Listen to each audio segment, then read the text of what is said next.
Good morning mga kabaser, panibagong vlog, panibagong video na naman tayong umagang ito mga kabaser. Kung hindi pa kayo nakapalo sa aking page, ipalo nyo mga kabaser para updated kayo sa aking video mga kabaser. Ayan mga kabaser, i-flex ko na ang aking gi-flex ko na nga yung aking katawan.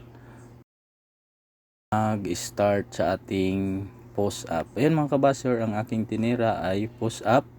Chest workout tayo, beginners mga kabaser.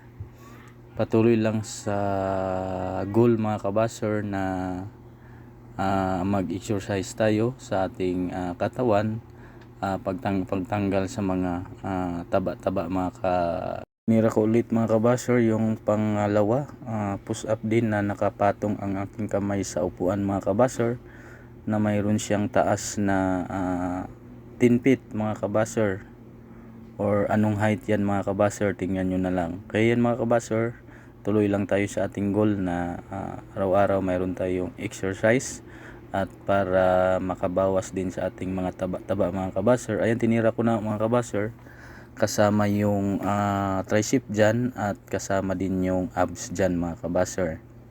15 repetition mga kabaser ang ating gagawin, dahil medyo kaya-kaya naman natin yung 15 repetition, at 11 sit mga kabaser ang ating gagawin ngayon.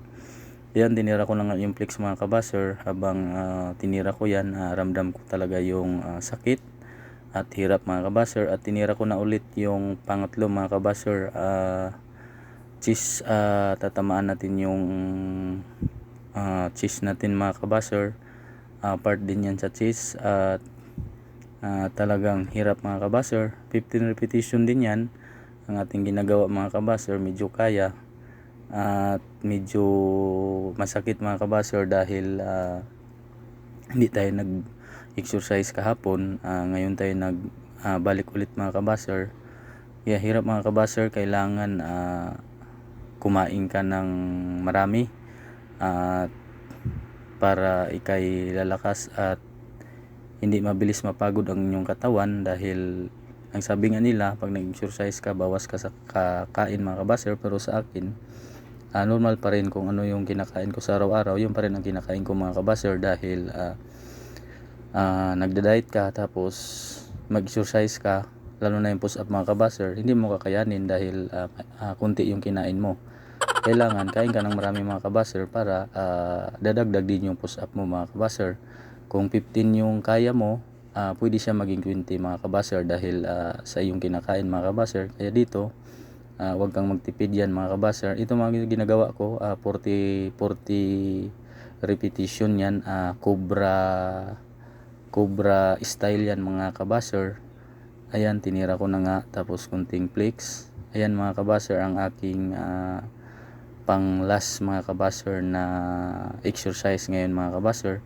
Medyo mabilis lang mga kabaser, dahil medyo mahirap pag mataas na ang video natin. Kailangan mayroon tayong limit mga kabaser. Ayan, 40 repetition yan mga kabaser.